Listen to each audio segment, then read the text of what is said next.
Discover the Rock and Roll Hall of Fame and dive into the world of legendary artists. See artifacts like Michael Jackson's jacket from Thriller, handwritten lyrics from the Beatles, dresses from Tina Turner's collection, Taylor Swift's piano, and so much more. And experience the Rock and Roll Hall of Fame's new SNL exhibit with iconic artifacts like the cowbell from Will Ferrell's skit, Garth and Wayne's Wayne's World outfits, and Sabrina Carpenter's outfit from her 2024 performance. For more information, go to rockhall.com/exhibitions/SNL-50-years-music.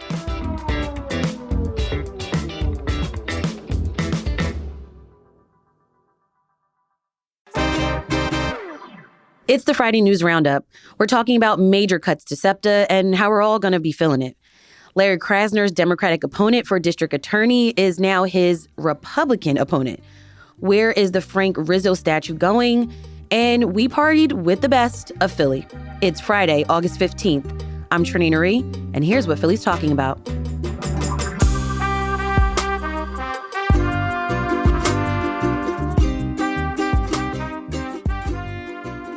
Before we get into today's show, CityCast is doing our annual listener survey, and it would help us if you took it.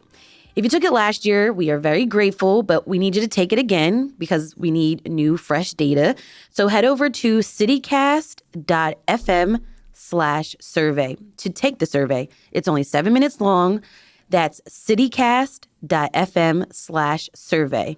Once you're done, you'll be eligible to win a $250 Visa gift card and some CityCast Philly swag. That is citycast.fm/survey.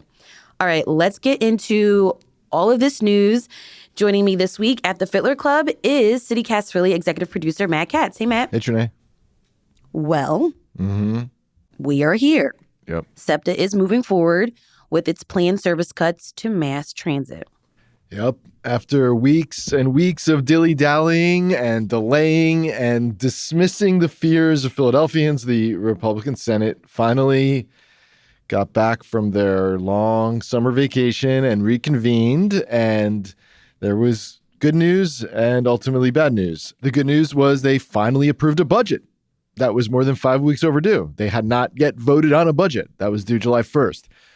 The bad news is that budget was dead on arrival in the Democratic-controlled House, so we are basically at, square one. Yeah.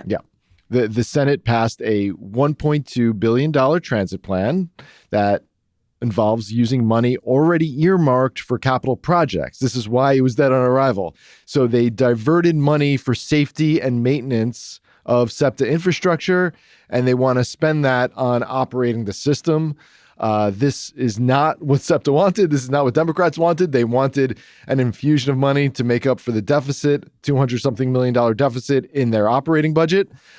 There's also in this Senate plan some new money that would be coming from gaming revenues, but mostly they're raiding the capital budget in order to fund SEPTA.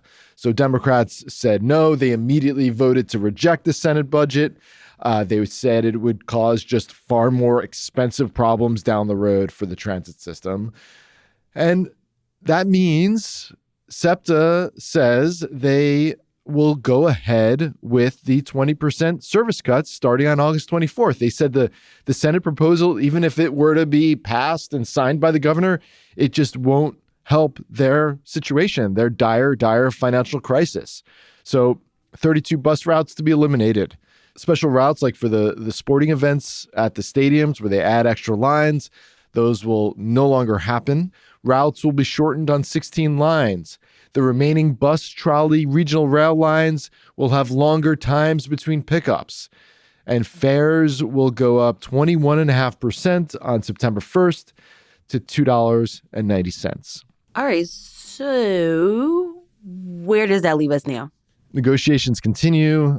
Governor Shapiro said he's been talking to the leaders of both parties about this, but there is a huge gulf. The Democratic budget in the House, in the Democratic House, is $3 billion more than the one that the Senate approved. So there's a $3 billion difference between the Democratic and Republican budget. They have to come to some sort of agreement on that because the state needs a spending plan. They need to send money to the counties, to the school districts. The Senate budget, the Republican Senate budget, I should say, is flat from the prior year. It also lacks $500 million that a judge had already ruled last year that schools were supposed to get in order to fairly fund low-wealth districts like ours. So in addition to the Republicans defunding transit in our city, they are also defunding our schools. And that might actually be illegal, but we can get into the details of that another day. That's another episode, right? Yeah. So what we learned this week is that this crisis with SEPTA is not actually because of some fiscal conservatism that's driving Republicans. We learned because of a floor speech made by the Senate Majority Leader Joe Pittman that the reason why they're doing this to us is because of this raging resentment that rural Pennsylvania Republicans apparently have for our city and the people and the children who live here.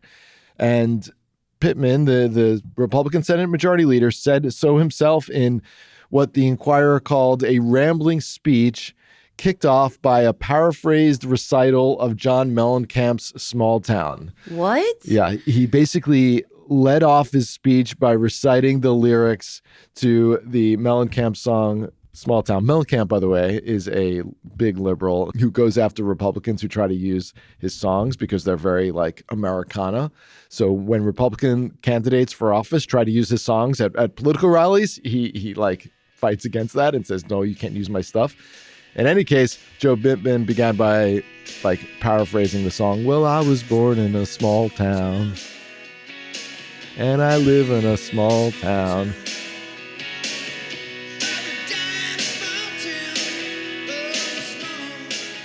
So he starts off with that. And then, as the Inquirer editorial stated, he went on to hearken back to decisions made under former Governor Ed Rendell, who left office 14 years ago to justify his approach to cutting transit in Philly. He's bitter about old fights with the city, in other words, and he's sticking it to us. So hear for yourself. Let's listen to a minute of Joe Pittman, who has defunded SEPTA. I would proffer that if not for the electricity that my region produces, your economy might not be so hot down there in southeastern Pennsylvania. So I find it really interesting that for 6 years, whenever I've stood here, begging and pleading for support of my region to save family-sustaining, blue-collar, union-wage jobs, to support a property tax base that funds my public schools, which ultimately pay union employees, what did I get? So many of my friends on the other side of the aisle gave me a pat on the back, expressed empathy for the plight of the community that I represent. He went on to ask, like, why he should support southeastern Pennsylvania when we don't support projects in his towns where there's one stoplight. He literally said one stoplight town. Because I live in a small town. Do you want me to keep singing, Trenae? No. So the Inquirer like refuted this idea that like that rural Pennsylvania gets screwed given the amount of money that our region generates compared to the rest of the state and the amount of money that our region contributes to the Pennsylvania tax rolls. Regardless, Pittman kept repeating the phrase, oh, and now you come to me to ask for money. Oh, and now you come to me. And he's referring to like basically us, Philadelphians, like the millions of people who rely on SEPTA and the kids who rely on SEPTA to get to school. As the Inquirer said, he even, quote, mocked SEPTA for a series of train fires while simultaneously advocating to gut the fund meant to prevent them because he wants to take the money from the capital budgets for improvements and use them for this deficit. And he also mentioned the whole like fare evasion issues, which we have talked about, and SEPTA has addressed those issues. I'm not saying it's perfect. Nope. Definitely not perfect. But that doesn't even seem to be the real reason. The reason seems to be these old resentments of this perception, maybe some reality, that the cities in the state don't give enough respect to the rural parts of the state. And now he's going to, stick a knife in us and twist that knife by cutting our transit system and changing the lives of millions of people who commute to the city every day or within the city every day, or even drive, because our roads are going to get so clogged by people who just give up on taking public transportation and get in the car instead. The fact that we have gotten to this point of the discussion, right, or the process, I'm like, don't elected officials spend so much time with each other that you would think that it's like, hey, this is what goes on in my community. Hey, this is what goes on in my community over here. Let's talk about it. We're not talking about like, we're talking about the state. We're not talking about like, oh, this is what's happening in Pennsylvania versus this is what happened in Alabama. I mean, we spoke with our political contributor, Lauren Vitas, a while back, and she talked about how like Republicans from other parts of the state used to come and visit Philly and see what's going on and here. Like vice versa, right? But that apparently doesn't happen to the same degree anymore. And maybe just everybody's just hanging out with their own political party and their own political donors. And which just creates this like divisiveness. Absolutely. And that's my problem with all of this, and right? it's a reflection of what's going on nationally, because right? Because you're not listening to me tell you what my community, what my city needs. No, because you're beholden to your own political party for your own political survival and your own political donors who have their own interests. Their interests, right. Mm-hmm. We will definitely stay on this story because it's going to impact us, all of us, in the coming days. Yep. We've got more news after the break.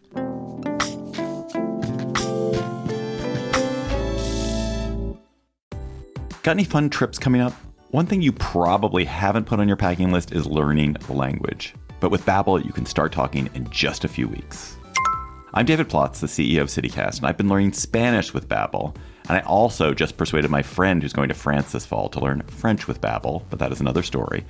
Babbel's extremely fun and intuitive. It's like having a private tutor in your pocket. Handcrafted by over 200 language experts, Babbel's lessons are voiced by real native speakers and built with science-backed cognitive tools and interactive features to fit any learning style. I love a lot of the different Babbel features. The Babbel games for sentence building, Babbel speech recognition, which helps me get the pronunciation right.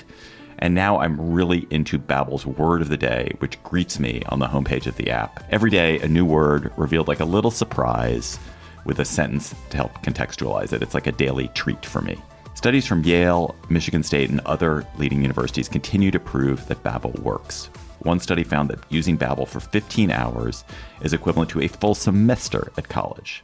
Look, I want you to learn another language. So I'm teaming up with Babbel to gift you 55% off subscriptions, but only for CityCast listeners at babbel.com/CityCast. Get up to 55% off at babbel.com/CityCast. Spelled BABBEL.com/CityCast. Babbel.com/CityCast. Rules and restrictions may apply. Former Philly judge and former Democratic challenger in the May primary that we just went through was Pat Dugan. He has now turned the tables and accepted the Republican nomination to go head-to-head with the Democratic nominee, Larry Krasner. We knew this was a possibility when there were about 6,000 Republican voters who wrote him in during the primaries. Remember that, Matt? Mm-hmm. Now, he ultimately was beat by Krasner. Krasner got 64% of the Democratic vote. But I'm actually surprised that he switched sides, because on the podcast back in May when I talked to him, he had this to say. Larry has nothing else to run on except he wants to try to tie me in with Donald Trump. I am a Democrat, been a Democrat my entire life. And his polling shows that Donald Trump, the number one enemy for Democratic voters in the city of Philadelphia. I can't control who wants to support me, who doesn't want to support me. But I can tell you that he's talking about the Democratic Party, about the endorsement. I am a Democrat, a lifelong Democrat. Look at my commercials. I've come out very publicly about my feelings about what's coming out of the White House. But as I try to explain to Larry, it's Dugan versus Krasner. He can try to paint me all that he wants to. It's just not true. I'm sorry, Larry. Yeah, I'm one of those guys who actually served in the military, and I'm very proud of my service. I love my country. I am Philadelphian first. That's what I am first. A Philadelphian, and I want to make this city safer. We're just talking about like the political divides, and maybe this is an example of a person who believes that he could do a better job than the current prosecutor, and he's not letting party labels get in the way of that, and he's continuing to fight this fight. But I'm somewhat cynical about this. I mean, in your interview with him, he was so adamant that he was a Democrat from Philly. Yes. And now that was important to him. And now he's getting in bed with a party that, is, as we just talked about with the SEPTA stuff, is antagonistic to a lot of what Philadelphians want. And I'm wondering how he squares this. This announcement kind of came out quietly. He did a interview on conservative talk radio, but he hasn't done like a press conference where he can kind of fully explain this switch. But remember what we talked about during the primaries, that the city's safety and like homicide numbers have gone down. That's why, like across the country too. Right. So the idea or that like concept of like making the city safer, how do you square that when DA Krasner has been at the helm of it? Yeah. Yeah. I mean, that's going to be why this is a really high hurdle for him to jump. I mean, he doesn't have like a record high murder rate to hang on Krasner's shoulders here. In fact, it might be the lowest murder rate in like 50 years by the time 2025 is all said and done. So it's going to be very hard for Dugan to make inroads in this race and make it competitive. We also interviewed Krasner, and he questioned Dugan's ties to the Republican Party. Krasner posted on social media his reaction to the Dugan announcement on Monday. Here's what he said. We just found out that the Democratic candidate in the DA's election, the one I beat, is now the Republican candidate. That's after he said he was a lifelong Democrat. That's after his campaign said that he would never run as a Republican. And so here I am. If it looks like I'm going around in circles, I am, because this don't make no sense. On Monday, Dugan filed papers with the city's Board of Elections, so it's a done deal. So we're going to get a Dugan-Krasner fight in the coming months. Hey, I'm all for a competitive election. I think it's better to have a competitive election than to just have the incumbent run against nobody. But it's kind of amazing that the Republicans just didn't find a Republican to nominate. They instead had to find a Democrat. Because Dugan also says he's not going to change his party affiliation, apparently. Right. Now, this is kind of like all because of some write-in votes. Yeah. Which is so interesting in this whole political system. All right. Matt, are you ready for this one? Yep. Speaking of changing political affiliation, back in the day, there was a man who was our former Philly police commissioner and former mayor, Frank Rizzo, Sr. He was a registered Democrat for most of his political career. Then he switched to be a Republican in 1986. And this is why I'm bringing this story up, is because there was a final decision made about his 10-foot bronze statue. The one that was like damaged during the George Floyd protests because it was across from City Hall, and he was like considered a symbol of racist law and order policing back in the day when he was police commissioner and mayor. Highly criticized, and especially just his policies against Black and Puerto Rican communities. So on Wednesday, the Philly Art Commission said it would release the statue because they had it in their possession. They're going to release the statue, give it back to the group who originally donated it to the city. So because they had taken it down after it was damaged and they were holding on to it the last few years. Right. So Frank Rizzo, he was the police commissioner in the late 60s, early 70s, and then became mayor from 72 to 80. He died in 91, and around 1998, the Frank L. Rizzo Monument Committee fundraised and donated this enormous 10-foot bronze statue of Rizzo, which was placed outside the Municipal Service Building on 15th and JFK. But then, like you said, things took a turn in 2020. Our then mayor, Jim Kenney, made the decision to take it down. Kenny, at the time, he was very vocal about never liking that statue. Yeah. And again, this was around that, the racial justice protests around the country after George Floyd. But also, there was a lot of conversation even the year prior about what monuments we recognize throughout the country. Yeah, sure. Who gets recognized? What history gets remembered and recognized? And so in a decision, it was like overnight, statue was gone. Mm-hmm. Yeah, Mayor Kenney at the time said that the statue was a, quote, deplorable monument to racism, bigotry, and police brutality. Now, not everyone cheered. Some criticized Kenney for that move. Yeah. Now, let's talk about the deal. According to the Inquirer, it said that the city will make an $80,000 payment to the Frank Rizzo Monument Committee for damage caused to the statue during its middle-of-the-night removal in June 2020. In exchange, it will end litigation against the city regarding the statue.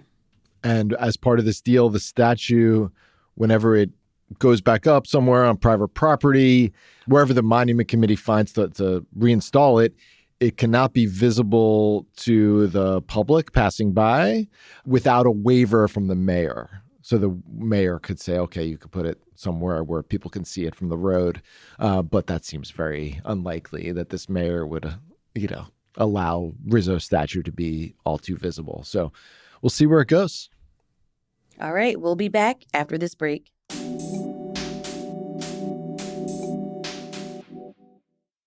Matt, I feel like we've been talking about bike lanes and dogs a lot. Yeah. This next story is for the dog families of Philly. Y'all know the former Bark Social in Manayunk on Main Street next to the movie theaters.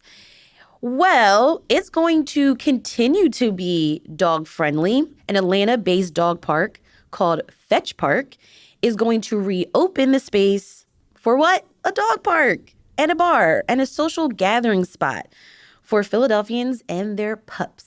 They're going to have coffee, Wi-Fi, daily passes, monthly passes, memberships, and all that for the humans and the dogs. So you can bring your laptop, get your Wi-Fi on.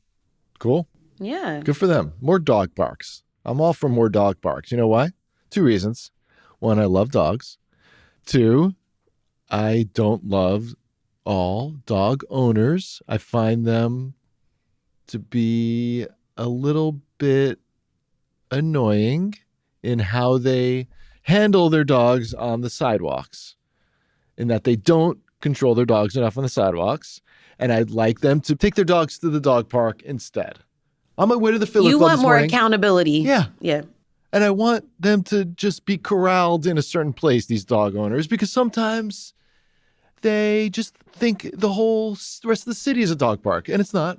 I was walking here to the Philly Club, and like I always have to do, I once again had to walk all the way kind of around to the edge of a sidewalk because a dog owner had the leash extended all the way out across the sidewalk.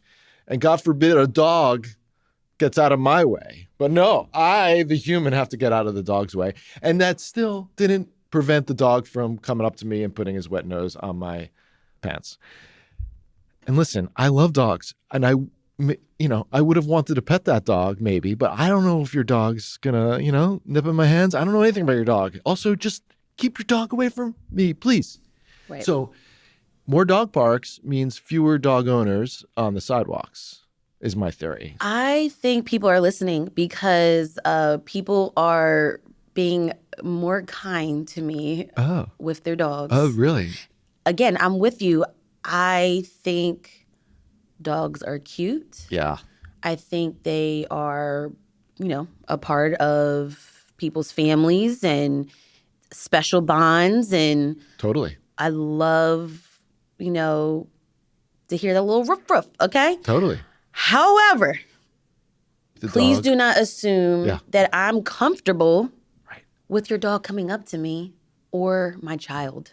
Totally. Yeah. I think that is such a weird, you as a human wouldn't do that to another human, Yeah, right? Like, I'm not going to put my paws on your, jump you on your lap. shouldn't. You shouldn't like touch anyone or like whatever, because that's a whole nother conversation, because that has happened to me where I've had my hair done a certain way and people are like, oh, can I touch it? I'm like, I am not a museum, okay? Having said that, congratulations to the new dog business, Fetch Park. Wish them the best. Trenae, we had the opportunity this week to go to the Best of Philly events. The Best of Philly Soiree. And as we talk about this new business, there were so many new businesses represented at the soiree. It was so awesome. For those of you who didn't have the privilege of being there, it's the Philly Magazine Best of Philly 2025 soiree at the Philadelphia Art Museum. And it spotlighted the best in our region, services in our region, and it highlighted a bunch of new stuff that's out there and it gave us a stuff chance. that hasn't even been out yet. And it gave us a chance to sample like the restaurants and the bars and the bakeries. And including, businesses that are like not even yet open. Like Uchi. We ate so well. We drank so well. We had a blast. But you said Uchi. The best thing I had all night was this sashimi from Uchi, which doesn't even open in Rittenhouse until November. But they're like heralded as one of the greatest Japanese spots in the country. They're coming from Austin. And they had this, what was that? Was that tuna or yellowtail? I don't know, but that mandarin orange God. was at the bottom of it went really well with it. And then it was like these golden, it was something crunchy. Was that caviar? Oh my God. Trenae, I went back for seconds. I got seconds too. I got thirds. You got thirds? Okay. I have a few shout outs. I was like eating a lot of sweets.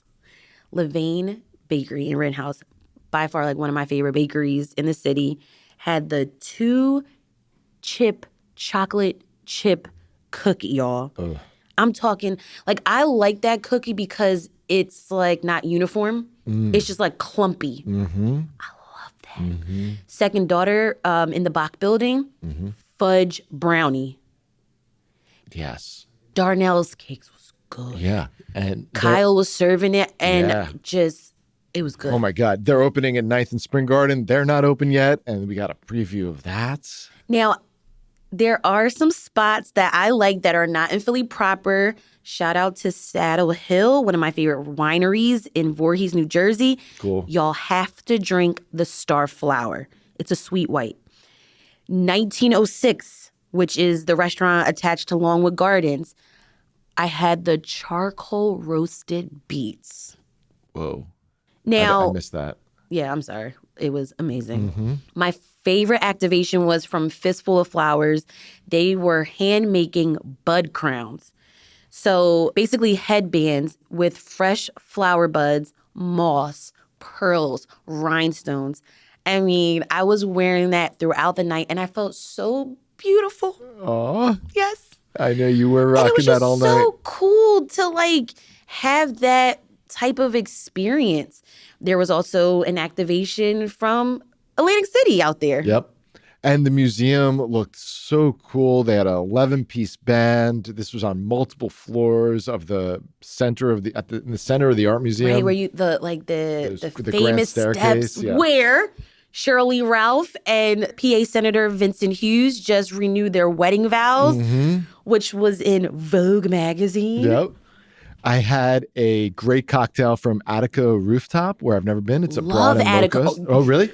Saturday night DJ sets, epic. Check it out. I got a pass, so I don't have to pay a cover, and I can cut the line. Oh, yeah, they were giving those out. That's the thing that you do got to pay that cover. Yeah. Yep. I met Tyler. He's the chef partner at Bastia. Had a great cocktail over there, and I knew about that place because it's in the hotel in Fishtown, Anna and Belle, and we just talked about them in our hotel bars episode yesterday. Yes. It was really cool to hit these spots I've heard about but never got a chance to visit. went to the little table for Little Walters. Oh, I missed that one.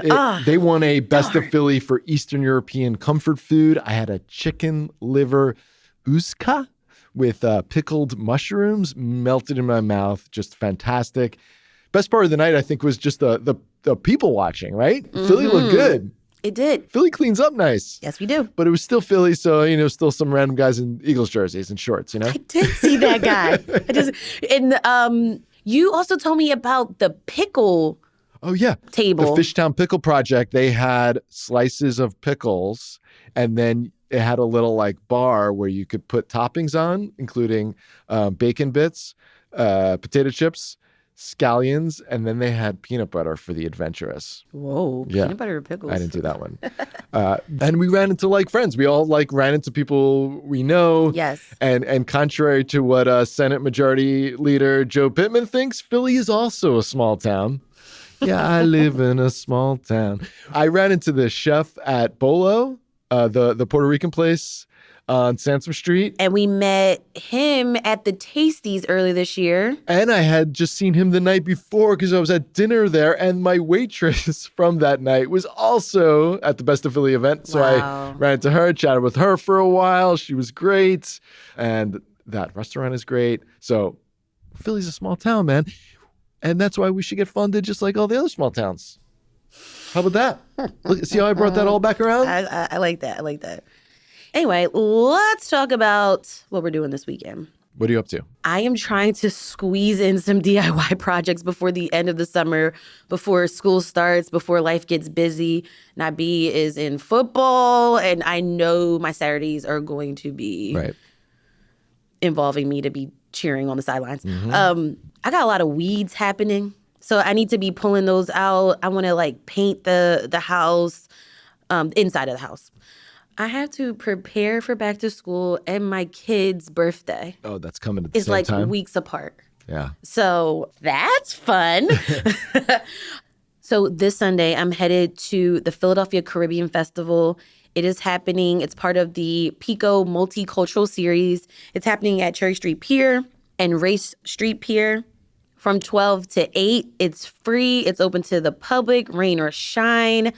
I love soca music, reggae. I love it all. How's the food there? Oh, it's going to be tremendous. That's great. Nice. I am going out of town this weekend, but in lieu of me talking about my weekend plans, can I do some neighbor shout-outs? Neighborhood shout-outs. Pew, pew, pew, pew. So when you become a CityCast Philly member, we will shout out a spot that you like to hang out at in your neighborhood. Or a nonprofit. Or a nonprofit, anything you want. We'll say it on the air. So Caleb is one of our new neighbors, and he's shouting out the Philadelphia Gay Men's Chorus, nonprofit choir that does youth outreach. Shout out to Philadelphia Gay Men's Chorus. Yeah. Lori wants to shout out CMAC and says it's an incredible neighborhood organization founded to support and serve immigrants and refugees and other politically, socially, and economically marginalized communities as they seek to advance the condition of their lives in the United States.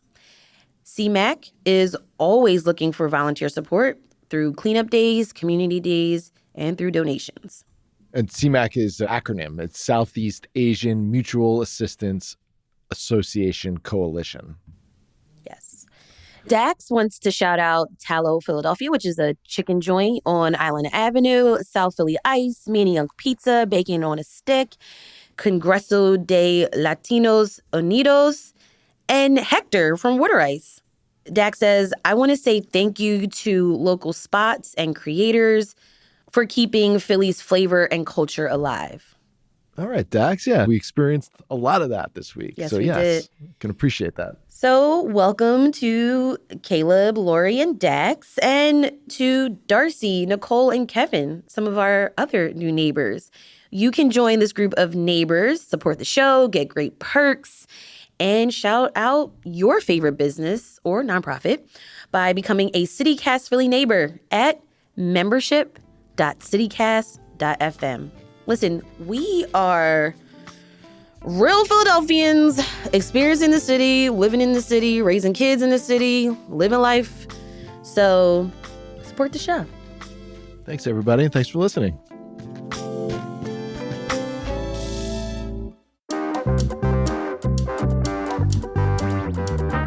That's all for today here on CityCast Philly.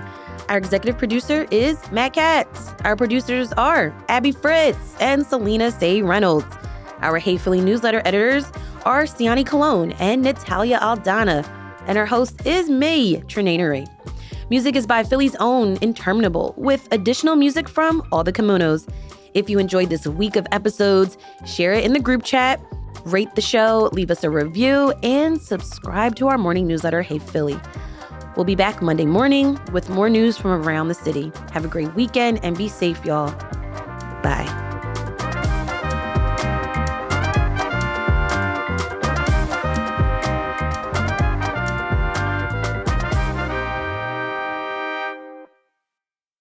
Well, I was born in a small town. You weren't. You were born in New York City, right? And I live in a small town. You don't. Probably die in a small town. You won't.